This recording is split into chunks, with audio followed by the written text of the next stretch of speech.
Assalamualaikum warahmatullahi wabarakatuh. Waalaikumsalam warahmatullahi wabarakatuh. Bismillahirrahmanirrahim. Alhamdulillahi rabbil alamin. Wassalatu wassalamu ala ashrafil anbiya'i wal mursalin, imamil muttaqin, sayyidil ghurril muhajjalin, wa ala alihi wa ashabihil mujahidin at-tahirin. Amma ba'du. Saudara-saudara kaum muslimin rahimakumullah, sesungguhnya gaya hidup seseorang sangat ditentukan oleh cara bagaimana dia memandang hidup ini. Dengan kata lain, bagaimana seseorang memandang hidup, begitulah dia akan hidup. Oleh sebab itu, untuk mengubah keadaan seseorang harus diawali lebih dahulu dengan mengubah caranya memandang kehidupan ini. Itulah sebabnya dalam surah Ar-Ra'd ayat 11 Allah Subhanahu wa ta'ala menjelaskan, Innallaha la yughayyiru ma biqaumin hatta yughayyiru ma bi anfusihim.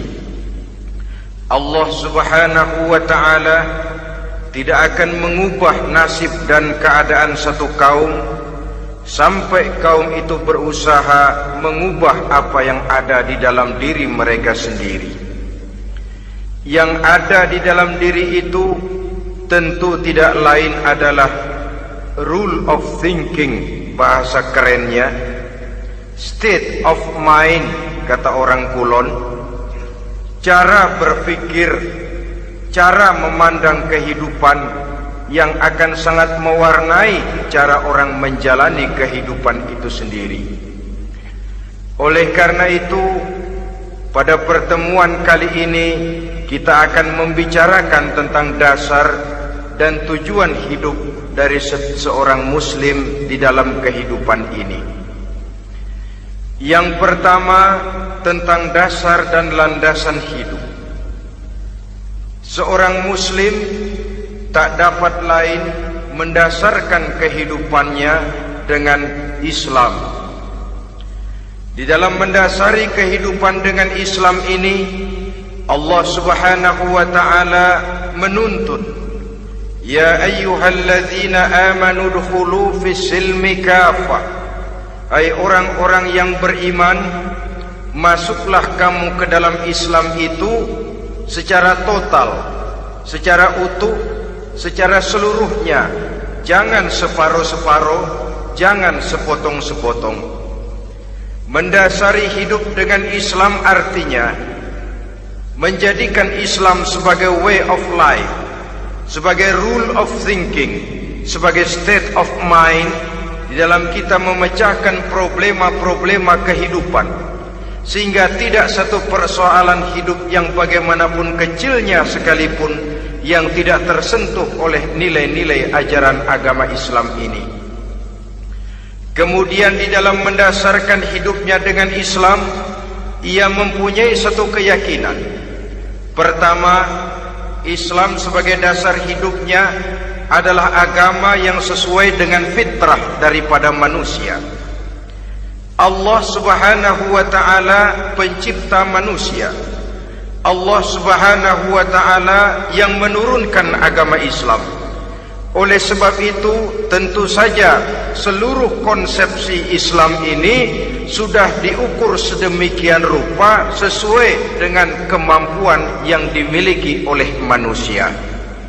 Secara logika bisa kita katakan, pabrik mobil di Jerman misalnya bikin mobil namanya Mercy. Seiring dengan itu dikeluarkannya buku petunjuk.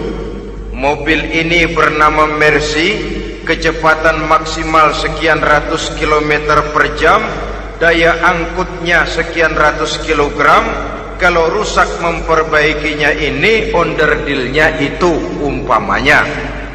Karena pabriknya yang bikin mobil, lalu pabriknya juga yang mengeluarkan buku petunjuk, tentu buku itu sesuai benar untuk mobilnya. Dan logika mengatakan tidak bisa kita punya mobil Mercy rusak, kita perbaiki dengan menggunakan buku petunjuk yang dikeluarkan oleh pabrik mobil Fiat. Tentu saja mobil makin rusak, acak-acakan dan tidak karu-karuan.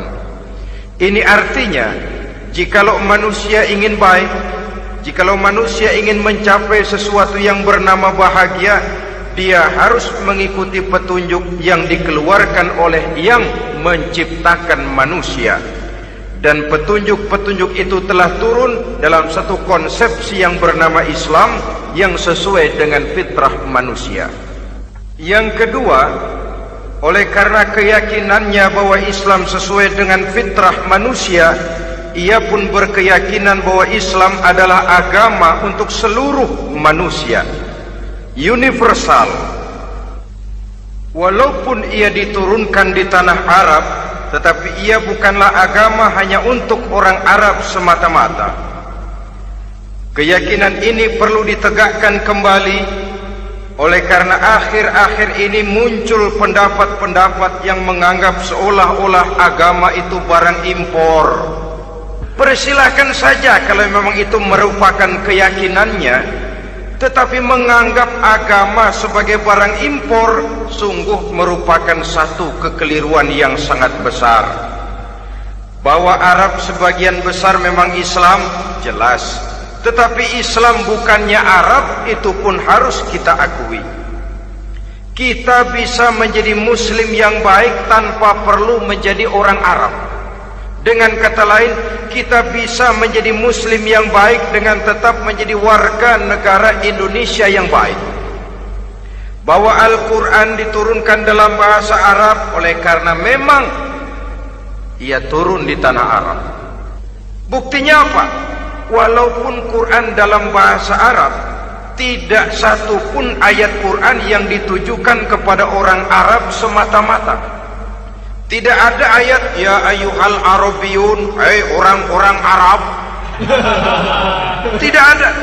Yang ada malah ya ayyuhan nas, wahai manusia. Manusia yang mana? Yang mana saja asal merasa manusia. Kalau tidak merasa manusia, tidak usah terpanggil dengan ayat tadi.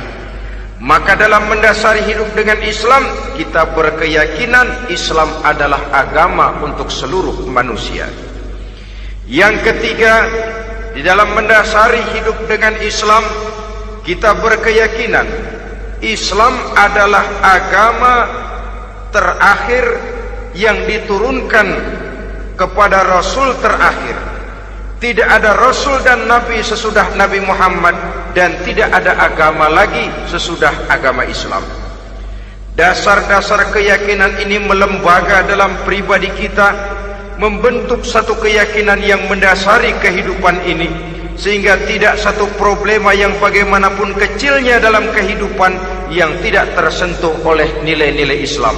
Sejak kita tidur sampai kita bangun tidur, bahkan tidur itu sendiri, dan seluruh kegiatan kehidupan yang kita laksanakan dalam 24 jam, tidak satu pun yang tidak tersentuh oleh nilai-nilai Islam. Inilah pandangan hidup Muslim.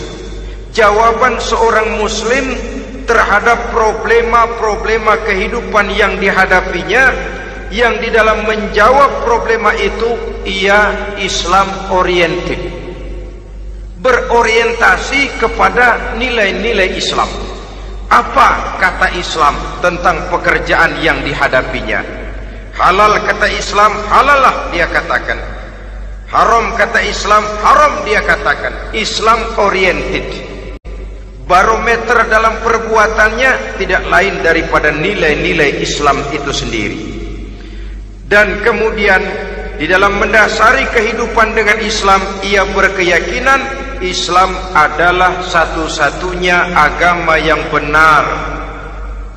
Bahasa kerennya, Islam is the single one, the true religion behind the God. Satu-satunya. Keyakinan ini kelihatannya subjektif, tapi memang inilah pokok daripada kehidupan beragama. Saudara-saudara kaum muslimin rahimakumullah, kalau itulah dasar daripada kehidupan kita sebagai muslim, apa yang menjadi landasannya? Kalau dasar hidup kita Islam, maka landasan hidup kita tidak lain adalah Al-Quran dan Sunnah Rasulullah Sallallahu Alaihi Wasallam. Dunia penuh dengan orang-orang besar, dan setiap orang-orang besar itu mempunyai ajaran-ajaran yang pernah jaya, pernah dikumandangkan, didengung-dengungkan, naik ke panggung sejarah untuk kemudian tenggelam.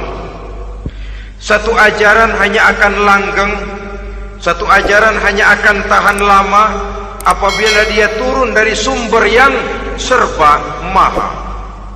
Kalau dia turun dari manusia, maka sifatnya hanya musim.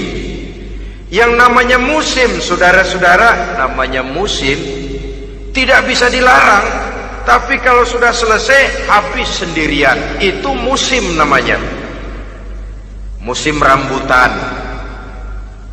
Kalau datang musim rambutan, apa bisa dilarang? Gak boleh musim rambutan. Ya tidak bisa, dia akan tumbuh terus.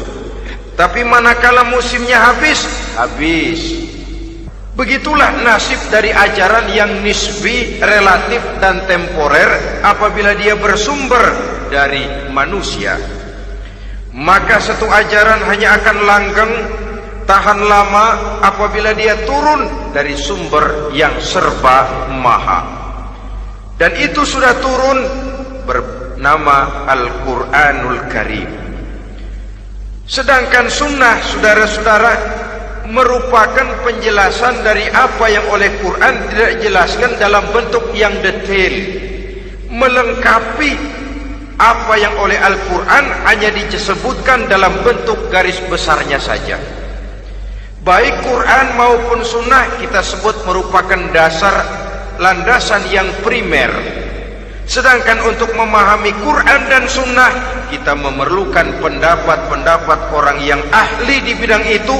Dalam hal ini kita sebut saja dengan ulama. Dan ini merupakan sumber yang sekunder dari landasan hidup kita sebagai seorang muslim. Dua rel ini, Quran dan sunnah, merupakan landasan di mana kereta api Islam ini berjalan. Quran dan sunnah. Saudara-saudara kaum muslimin rahimakumullah, oleh karenanya marilah kita menjadikan Quran dan sunnah ini sebagai imam di dalam kehidupan kita. Bukankah Rasulullah sallallahu alaihi wasallam pernah memberikan pilihan, man ja'alal Qur'ana amamahu qadahu ilal jannah wa man ja'alal Qur'ana khalfahu saqahu ilan nar. Siapa yang meletakkan Quran di depannya, dijadikannya Quran sebagai imam dan dia sebagai makmum, maka Al-Quran akan membimbing dia ke surga. Ya, surga di dunia ini, lebih-lebih lagi surga di akhirat nanti. Sebaliknya, وَمَنْ جَعَلَ الْقُرْآنَ خَلْفَهُ, siapa yang meletakkan Quran di belakangnya, dia belakangi ajaran dan konsepsi Al-Quran, dia tinggalkan perintah-perintah Al-Quran, maka Al-Quran yang dibelakanginya itu akan mendorong dia ke neraka. Neraka dunia, lebih-lebih neraka di akhirat nanti. Pilihan terserah kita. Jikalau kita mau menjadikan Quran sebagai imam, artinya kita menjadi makmum. Resikonya dimanapun, makmum wajib ikut imam. Imam takbir, makmum takbir, imam ruku, makmum ruku, imam i'tidal, makmum i'tidal. Jikalau Quran imam kita dan kita adalah makmum, maka itu berarti Jikalau ke barat komando Quran, ke barat kita pergi. Jikalau ke timur kata Quran, ke timur kita menuju. Jikalau halal kata Quran, halal kita katakan. Jikalau haram kata Quran, haram kita ucapkan. Itu resikonya kita menjadi makmum, menyusun pola hidup yang lebih Qurani. Tapi sebaliknya, ke barat komando Quran, ke timur kita pergi. Ke utara kata Quran, ke selatan kita menuju. Halal kata Quran, malah kita tidak mau melaksanakannya. Haram kata Quran, kita senang bukan main. Artinya kita mau menjadi makmum, dan Quran kita jadikan sebagai makmum, kita sendiri malah mau menjadi imam. Kita paksa konsepsi Al-Quran itu supaya sesuai dengan naluri kemanusiaan kita, mengotak-atik hukum, menghalalkan yang haram, mengharamkan yang halal. Dikala itu landasan hidup kita sudah goyah, tidak lagi sebagai landasan tempat kita bertolak, tetapi malah menjadi satu landasan yang kita injak-injak.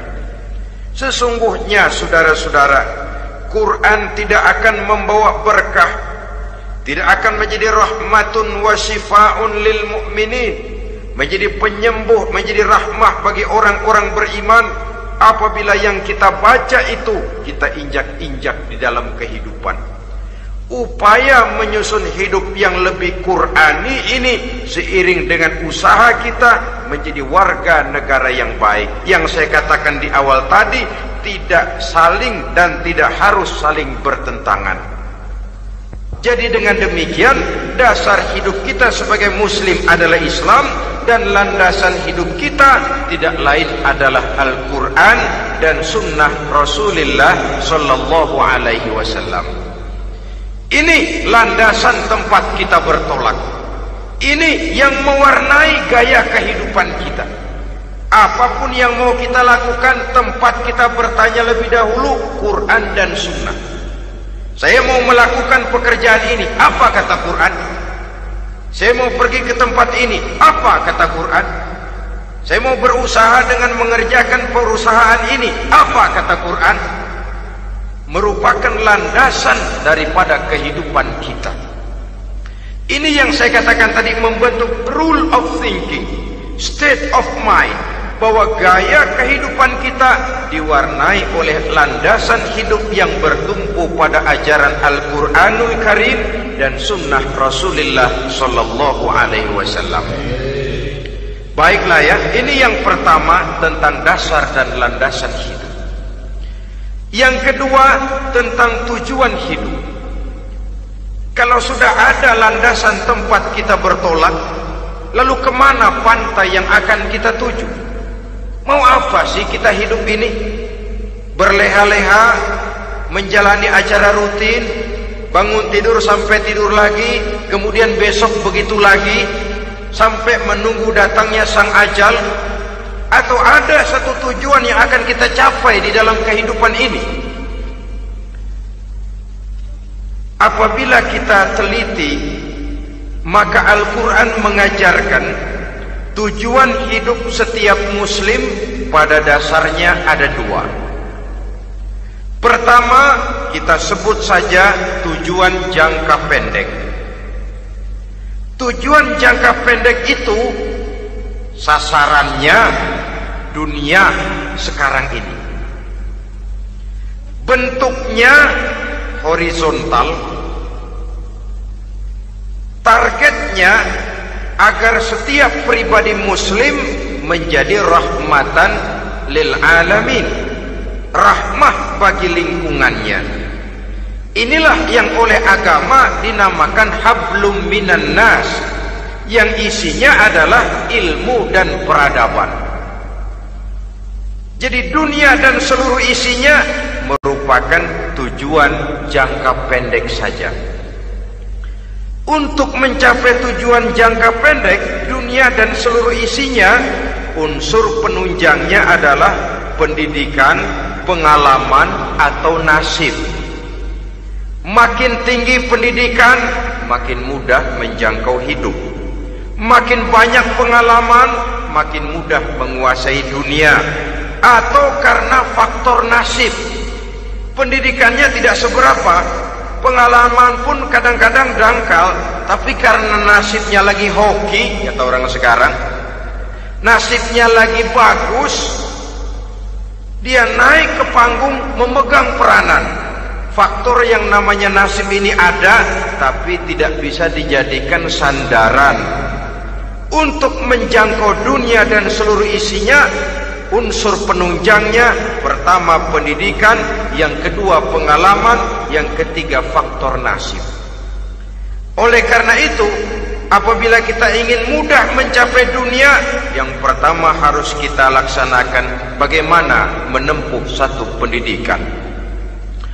Di zaman sekarang orang terangsang untuk hidup dalam pola yang oleh orang-orang priangan disebut hardolin. Saudara tahu hardolin? Itu potongan dari dahar modal ulin. Filsafat hidup yang pakaian mau bagus, makan mau enak, kerja nggak mau.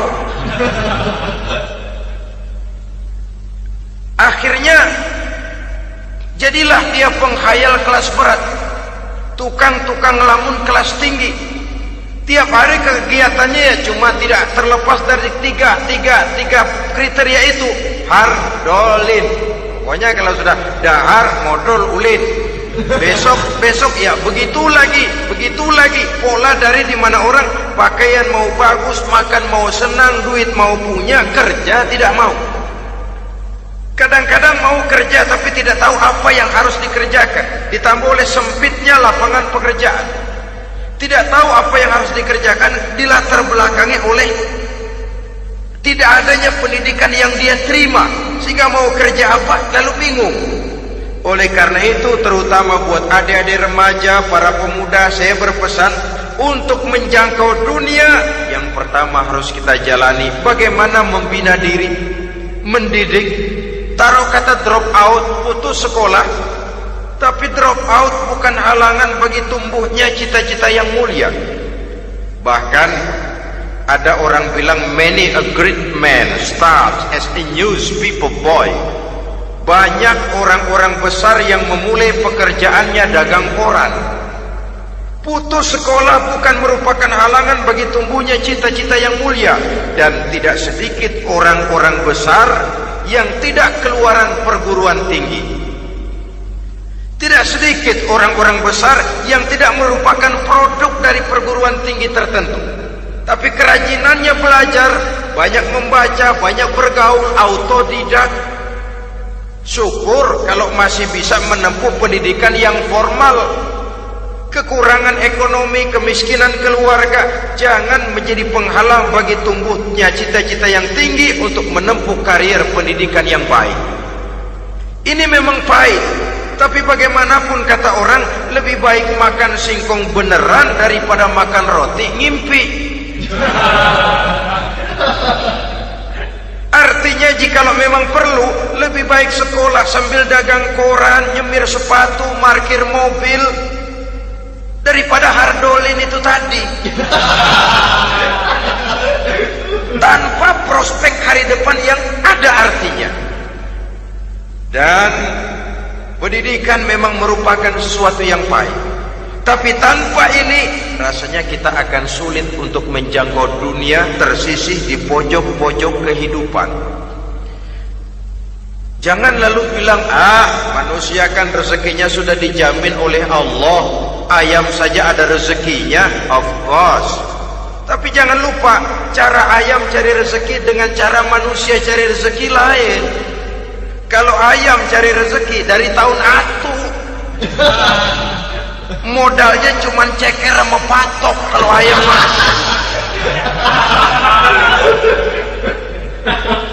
asal bisa nyeker, bisa matok, ayam dapat rezeki. Pokoknya kertok dah.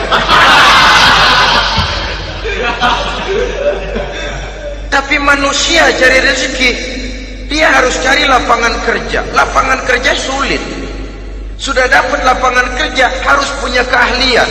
Untuk memperoleh keahlian harus dengan pendidikan. Berhadapan lagi dengan saingan-saingan, karena pasaran tenaga kerja Tiap tahun puluhan kalau tidak ratusan ribu pasaran tenaga kerja yang masuk lapangan kerja. Ini kenyataan. Semakin ke depan oleh tingginya tensi ekonomi, oleh persaingan hidup yang makin tajam, oleh makin menggejalanya pola pikir industrialis yang membuat manusia individu, nilai-nilai semacam ini akan terasa makin berat. Oleh karenanya tanpa pendidikan sulit untuk menjangkau dunia. Yang kedua, pengalaman, tenaga expert. Sehingga orang mengatakan experience is the best teacher. Pengalaman adalah guru yang paling bijaksana. Dengan pengalaman kita makin dewasa. Dan orang sering mengatakan kegagalan hakikatnya adalah keberhasilan yang tertunda. Jangan takut gagal, kalau itu akan mengantarkan kita kepada pola hidup yang lebih dewasa, lebih tegar, lebih sanggup menghadapi kesulitan-kesulitan. Dan faktor yang ketiga, nasib. Kadang-kadang orang pendidikannya tidak ada, kadang-kadang pengalamannya tidak seberapa, tapi karena nasib, engkongnya misalnya jadi komandan Hansip, dia naik jadi anggota Hansip. Itu karena faktor nasib saja. Yang ketiga ini ada, tapi tidak bisa dijadikan sandaran dalam arti bahwa kita lalu mengandalkan nasib. Lo nanti udah gede mau jadi apa? Gua sih gimana nasib aja dah. Jadi orang syukur, jadi gembel nasib. Tidak bisa kita menghadapi hidup dalam satu alur spekulasi. Tidak bisa kita menjalani skenario kehidupan ini dengan bersikap untung-untungan. Karena kehidupan walaupun tidak bisa dipastikan, paling kurang bisa dirancang, bisa direncanakan, bisa ditargetkan, bisa dianalisa kemungkinan-kemungkinannya. Walaupun tidak bisa dipastikan, tapi bisa diperhitungkan. Sebagai manusia yang terikat oleh causality, oleh hukum sebab akibat, sewajarnya kita memperhitungkan kemungkinan-kemungkinan itu. Kira-kira 5, 10, 15 tahun yang akan datang, sejauh mana kesulitan-kesulitan dalam kehidupan ini, sejauh mana persaingan dalam hidup, sejauh mana tenaga kerja dibutuhkan, sejauh mana keahlian dan skill menunjang ke arah itu. Kalau tidak, kita akan tersisih di sudut-sudut kehidupan untuk lebih banyak jadi penonton daripada menjadi pemain. Padahal kita ingin jadi pemain, kita ingin aktif, kita ingin punya peranan karena kita oleh agama dituntut menjadi rahmatan lil alamin, menjadi rahmah bagi lingkungan di mana kita tinggal, mewarnai lingkungan, bukan cuma diwarnai oleh lingkungan itu sendiri. Itu tadi tujuan jangka pendek sebagai tujuan yang pertama. Yang kedua, tujuan jangka panjang. Tujuan jangka panjang ini sasarannya adalah akhirat. Bentuknya vertikal, targetnya adalah mardotillah atau ridho daripada Allah. Dan ini yang oleh agama dinamakan dengan hablum minallah, tali vertikal yang menghubungkan manusia langsung dengan Tuhannya. Untuk mencapai tujuan jangka panjang akhirat ini, unsur penunjangnya adalah prestasi ibadah.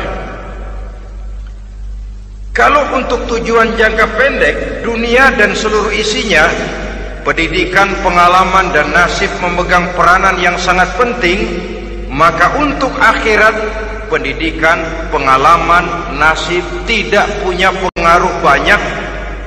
Unsur penunjangnya adalah prestasi ibadah. Bagaimanapun tinggi pendidikan, bagaimanapun banyak pengalaman, tanpa prestasi ibadah, nol besar kita dalam pandangan Allah Subhanahu wa ta'ala. Saudara-saudara kaum muslimin rahimakumullah, itu sebabnya seorang muslim sholat, puasa, haji, zakat, yang kalaupun ada target dunia itu cuma side effect saja, sekedar satu efek sampingan. Target utamanya tetap tujuan jangka panjang, akhirat dan ridho Allah. Kenapa kita sholat? Untuk mencari ridho Allah.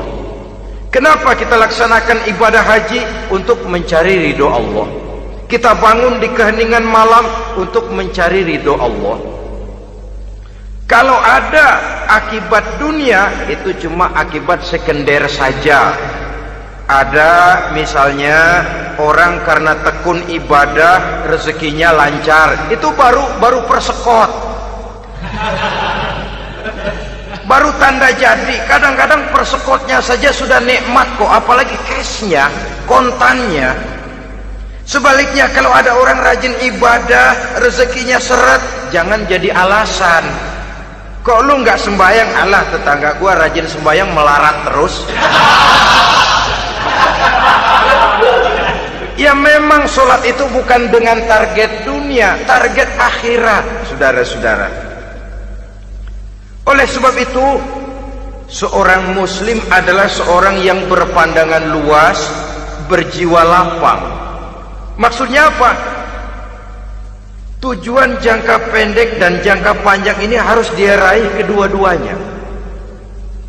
Ini yang oleh Al-Quran diajarkan agar setiap muslim mencapai fid dunya hasanah wa fil akhirati hasanah.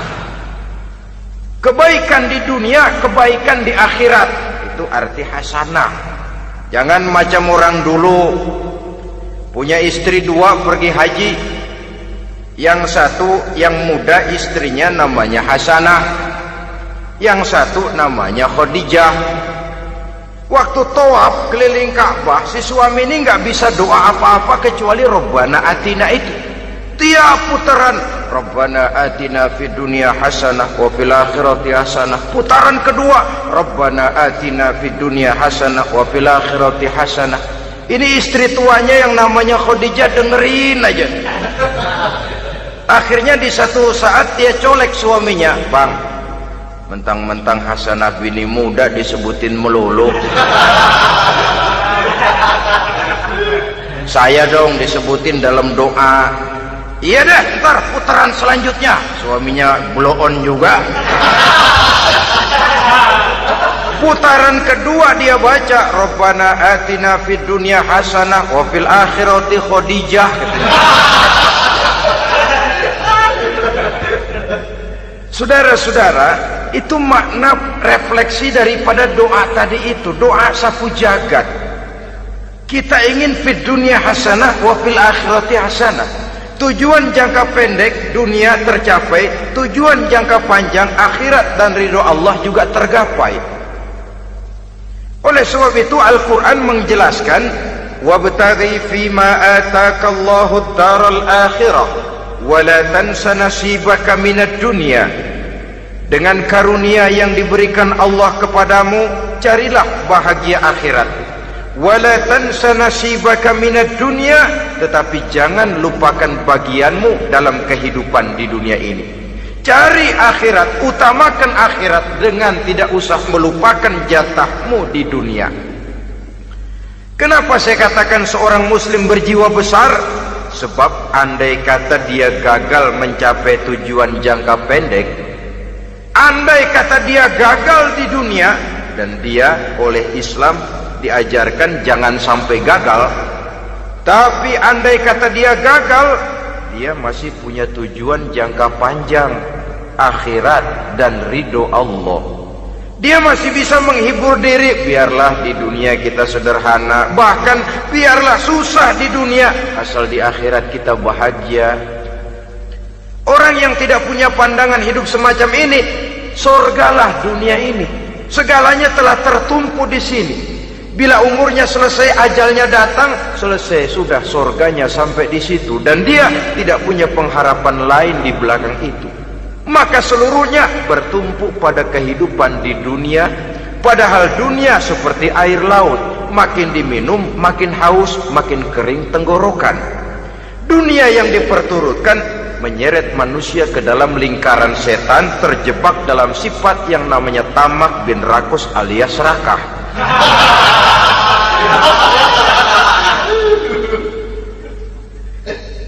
Andai kata dia gagal untuk tujuan jangka pendek, dia masih punya tujuan jangka panjang, akhirat. Dia masih sanggup berkata, biar di dunia kita sederhana, bahkan biar kebelangsak sengsara susah di dunia, asal di akhirat kita bisa bahagia. Kan masih ada harapan. Yang paling bangpak,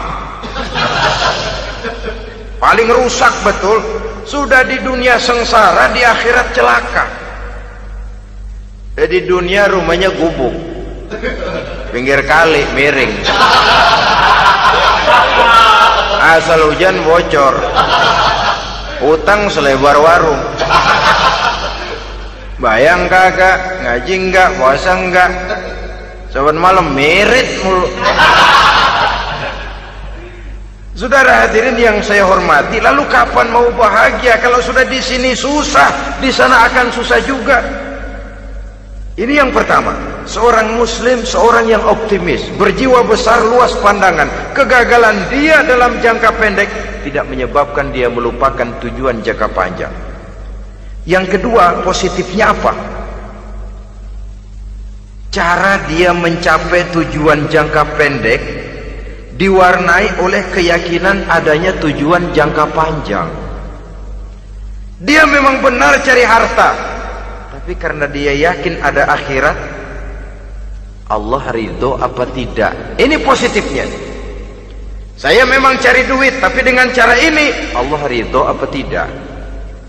Saya memang ingin berpakaian yang rapi, tapi dengan tidak menutup aurat begini, Allah ridho atau tidak? Saya memang bergaul menghormati teman, tapi terjebak dalam minuman keras karena menghormati teman, Allah ridho apa tidak? Ini orang yang punya tujuan jangka panjang. Segalanya diberikan bingkai dengan pertanyaan, Allah ridho atau tidak? Keyakinannya terhadap tujuan jangka panjang mewarnai gaya hidupnya di dunia ini, mencapai tujuan jangka pendek tadi. Mau minum, Allah ridho apa enggak ini? Mau makan, yang saya makan Allah ridho apa enggak ini? Pendeknya apapun yang mau dia kerjakan, karena dia punya keyakinan tujuan jangka panjang, dia selalu menimbang terhadap ridho Allah tadi. Jadi tanpa prestasi ibadah, kita nol besar dalam pandangan Allah. Ini nilai manusia yang hakiki di sini. Ini makna inna akramakum indallahi atqakum. Di akhirat nanti kan tidak pernah akan disidang, kamu pendidikan setinggi apa? Tidak. Gelarmu berapa renteng? Profesor, doktor? Tidak. Akhirat hanya menyidang kau sholat atau tidak, kau puasa atau tidak, kau zakat atau tidak. Diberikan kamu harta yang banyak, dari mana kau dapat, kemana kau belanjakan. Prestasi ibadah itu yang ditanya. Setinggi apa pendidikan, sebanyak apa pengalaman, no problem, tidak jadi masalah di akhirat itu. Prestasi ibadah itu yang akan kita persembahkan di hadapan Allah. Itu makna inna akramakum indallahi atqakum. Kerbau dinilai dari dagingnya, makin gemuk makin mahal harganya. Tapi ada perkutut lebih mahal dari kerbau. Perkutut itu mahalan mentahnya loh daripada matangnya. Karena harga perkutut pada suaranya. Lalu di mana harga manusia yang paling gemuk? Tidak.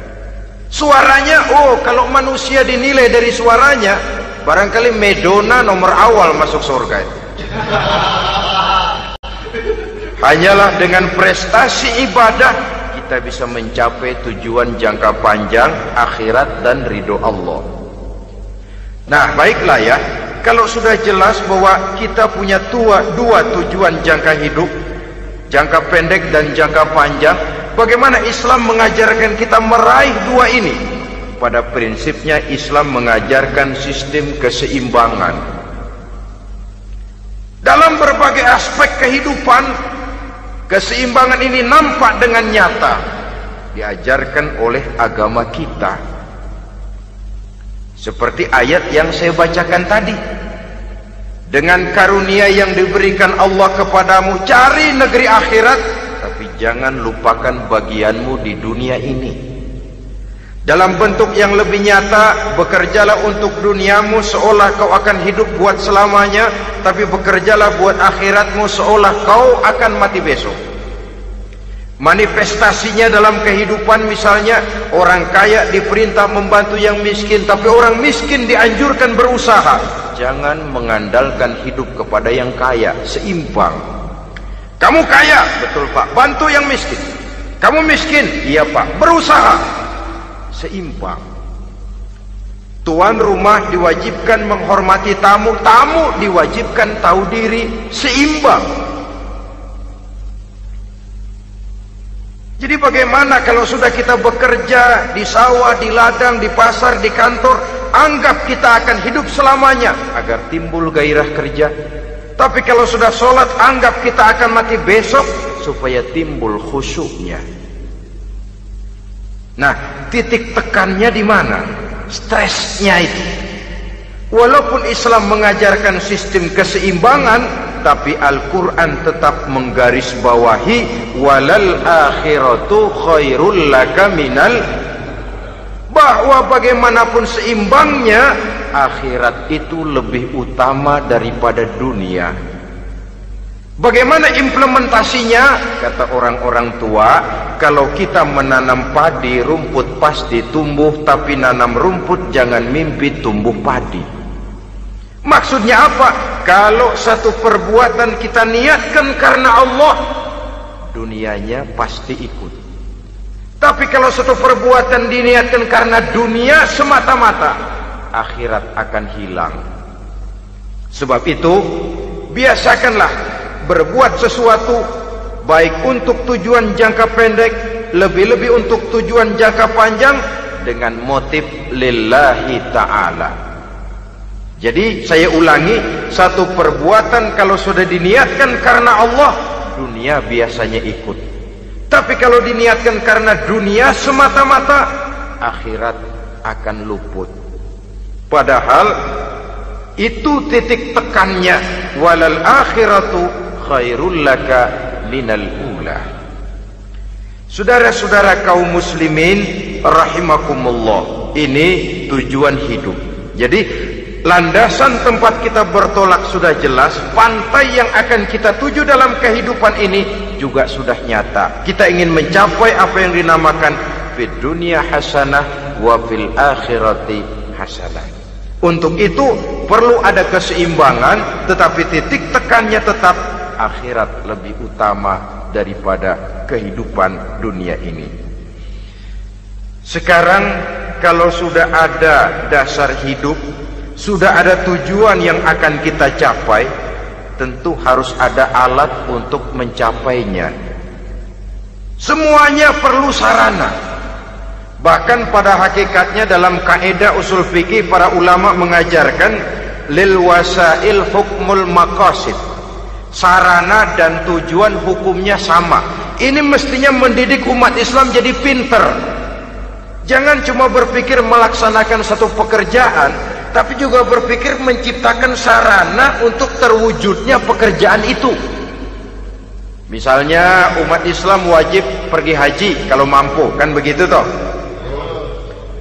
Kalau dia umat Islam Indonesia, tentu pergi hajinya ke Mekah. Mekah, Jeddah, Mekah, Indonesia, perlu sarana angkutan untuk sampai ke sana. Kapal laut, kapal udara. Artinya umat Islam harus maju di bidang teknologi, bisa menciptakan pesawat, bisa menciptakan kapal laut, sarana yang akan menyampaikan dia untuk bisa melaksanakan ibadah haji. Selama ini kita bertumpu kepada pemikiran, pokoknya kan yang penting gue pergi haji, pakai apa kayak gue punya duit. Dari segi pribadi memang barangkali begitu, tapi sebagai umat yang harus mencapai kemajuan, apabila diperintahkan melaksanakan sesuatu, kita pun hakikatnya dituntut menciptakan sarana untuk menunjang pelaksanaan sesuatu itu sendiri. Agama mengajarkan an-nazafatu minal iman, kebersihan sebagian daripada iman. Siapa yang menciptakan mesin cuci? sabun-sabun kelas deterjen, rinso dan lain sebagainya. Siapa yang menciptakan air condition, pembersih ruangan? Kita hanya berpikir pokoknya kan bersih, mau pakai apa kek. Kita jarang yang berpikir kepada pewujudan teknologi modern untuk menerjemahkan hadis itu. Syukurlah belakangan ini sudah muncul teknokrat-teknokrat muslim yang dijiwai oleh semangat Al-Quran, membuka tabir rahasia konsepsi Islam di lapangan teknologi modern, yang makin lama makin menunjukkan tuntutan kebutuhan daripada umat itu sendiri. Dengan demikian, apabila ada tujuan hidup, kita memerlukan alat untuk mencapai tujuan tadi. Supaya tujuan fid dunia hasanah wa fil akhirati hasanah tercapai, apa alat yang harus kita pakai? Kita lihat surah At-Taubah ayat 111 memberikan jawaban. Innallaha ashtara minal mu'minina anfusahum wa amwalahum bi anna lahumul jannah. Sesungguhnya Allah telah membeli dari orang-orang beriman diri mereka, harta mereka, bahwa sesungguhnya bagi mereka adalah surga. Coba kita simak ayat ini sejenak, akan nampak dengan jelas bahwa ayat ini hakikatnya merupakan satu transaksi yang nyata benar antara kita dengan Allah. Transaksi jual beli sudah terjadi, dan itu langsung dengan Allah, tertuang dalam pernyataan Quran. Pembeli Allah, penjual kita orang-orang beriman, dagangannya adalah anfus dan amwal, harganya adalah surga. Itu sudah tanda tangan pernyataan kita siap jual beli ya Allah. Apalagi baiat kita apa? Inna solati wa nusuki wa mahyaya wa mamati lillahi rabbil alamin. Solatku, ibadahku, hidup dan matiku cuma untuk Allah Tuhan seluruh sekalian alam. Minimalnya 5 kali sehari semalam baiat ini kita ulang dan kita ulang. Kenapa lalu kita tidak konsekuen? Dalam konteksnya dengan persoalan, maka alat hidup kita itu ada 2. Pertama, anfus. Ini bentuk mufrad dari jamaknya, bentuk jamak dari mufrad nafsun. Biasa diterjemahkan dengan diri. Yang dimaksud dengan diri adalah kepribadian. Yang dimaksud dengan kepribadian ialah kekayaan yang kita miliki dalam kepribadian kita. Artinya bisa tenaga, pikiran, konsep, gagasan, wewenang, ide, pangkat, jabatan, kemampuan, keahlian, skill, itu semuanya masuk ke dalam anfus, diri. Sedangkan amwal bentuk jamak dari mufrad malun, biasa diterjemahkan dengan harta. Pengertian di sini ialah seluruh bentuk-bentuk materi yang berada di bawah kekuasaan kita. Bisa rumah, bisa uang, bisa tanah, bisa kebun, bisa pabrik, bisa peternakan, itu semuanya amwal. Nah, baik anfus maupun amwal, diri, tenaga kek, pikiran kek, harta kek, pangkat kek, jabatan kek, wewenang kek, keahlian kek, untuk tujuan jangka pendek harus jadi rahmah bagi lingkungan. Untuk tujuan jangka panjang harus menunjang jalan menuju ridho Allah. Jadi kalau pangkat kita menjauhkan kita dari ridho Allah, itu bukan nikmat tuh, azab. Punya pangkat bukan melakukan kebaikan, malah melakukan kejahatan, setidak-tidaknya berdiri di belakang kejahatan, melindungi perbuatan-perbuatan munkar. Dalam kelas kakap melindungi korupsi, dalam kelas teri jadi backing tukang koprok. Umpamanya itu sudah menyalahi alat tidak digunakan untuk mencapai tujuan, itu untuk tujuan jangka pendek. Lalu amwal, harta, uang, tanah, rumah, kebun, untuk tujuan jangka pendek harus menjadi rahmah bagi lingkungan. Sedang untuk tujuan jangka panjang, baik diri maupun harta harus menunjang jalan menuju ridho Allah, harus meningkatkan prestasi ibadah kita kepada Allah Subhanahu wa ta'ala. Malah yang namanya amwal ini tanggung jawabnya lebih berat loh saudara. Kalau saudara diberikan ilmu, sidang akhirat cuma satu, ilmumu kau amalkan untuk apa? Saudara diberikan umur panjang, pengadilan akhirat cuma bertanya satu, umurmu kau habiskan di mana?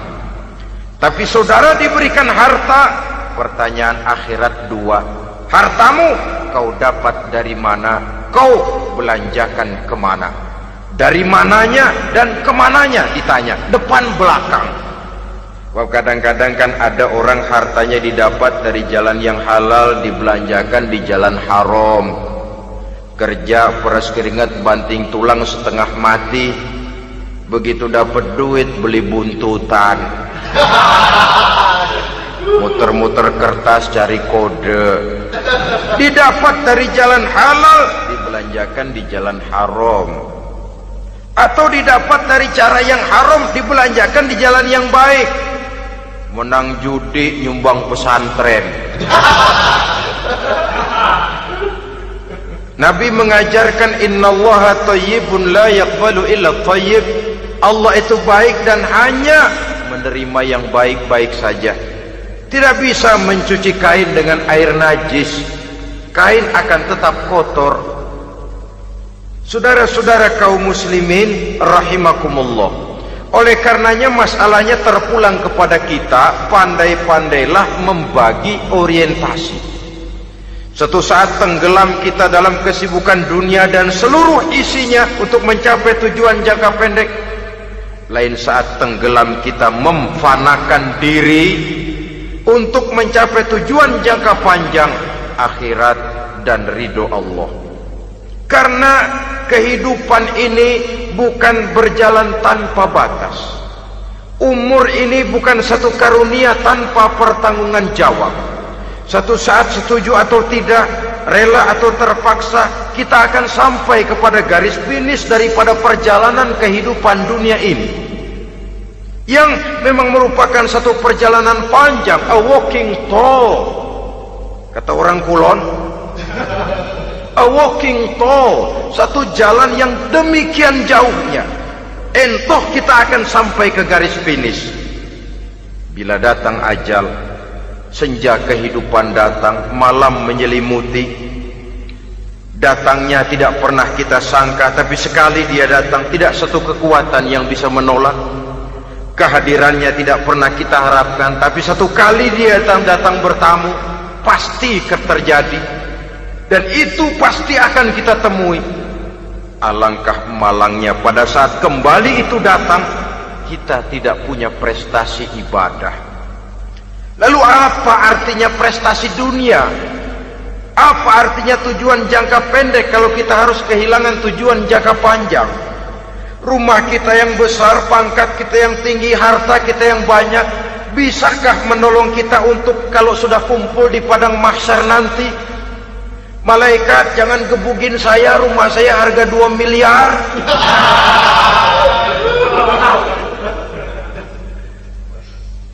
Sudahlah malaikat, damai saja, itu Rolls Royce saya. Pakai saja malaikat, pakai. Kata malaikat, gue budak, gue nggak butuh gituan. Hanya prestasi ibadah yang bisa menyelamatkan kita pada kondisi semacam itu. Jadi oleh karena itu saudara-saudara, biar di dunia ini rumah kita besar, mobil bagus, uang banyak, pabrik ada, usaha lancar, asal di akhirat masuk surga aja, nggak apa-apa. Daripada di dunia sengsara, di akhirat neraka, senangnya kapan? Sudah di sini sengsara, di sana kebelangsak. Itu yang orang-orang tua bilang lacur kuda namanya. Pelan dipecut, kenceng digentak, setengah mati, serba salah. Kuda kalau bisa ngomong, gue setengah mati, serba salah. Pelan dipecut, kekencengan ditarik, itu yang namanya lacur kuda begitu. Serba salah posisinya. Untuk itu pandai-pandailah membagi orientasi supaya tercapai tujuan ideal ini, fid dunya hasanah wa fil akhirati hasanah. Ini tentang tujuan hidup. Nah, untuk mencapai tujuan ini kita tidak berjalan sendiri. Kita perlu teman hidup. Di samping teman hidup ada pula lawan hidup. Siapa teman hidup kita untuk mencapai tujuan hidup ini? Dalam arti sempit, teman hidup kita suami istri yang taat kepada Allah. Suami istri lebih dari sekedar satu pasangan, juga saling melengkapi, merupakan bagian daripada kehidupan. Suami adalah teman istri, istri adalah teman suami untuk mencapai tujuan hidup tadi, mencapai fid dunya hasanah wa fil akhirati hasanah. Seiring, seirama, selaras, serasi, seimbang, kata orang sekarang. Teman dalam arti sempit. Adapun teman dalam arti luas, setiap orang yang pandangan hidupnya sama dengan kita, setiap orang yang akidahnya sama dengan kita, terlepas dari suku bangsa apapun, warna kulit apapun, bahasa apapun, jikalau keyakinannya sama, pandangan hidupnya sama, dia adalah saudara kita dalam artian yang luas. Islam tidak kenal teritorial, maka tidak ada itu Islam Jepang. Ya walaupun secara formalnya ada, tapi informal muslim adalah muslim, diikat dengan akidah. Itu teman hidup.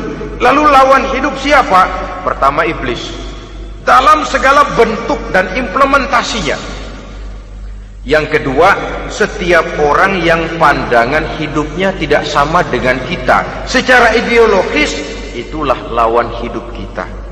Maka yang teman jadikan teman, yang lawan jadikan lawan. Jangan teman dijadikan lawan, lawan dijadikan teman. Itu namanya kopiah dipasang di kaki, pak bakyak naik ke jidat. Wajar kalau kepala lalu jadi benjol. Salah milih teman, salah cari lawan.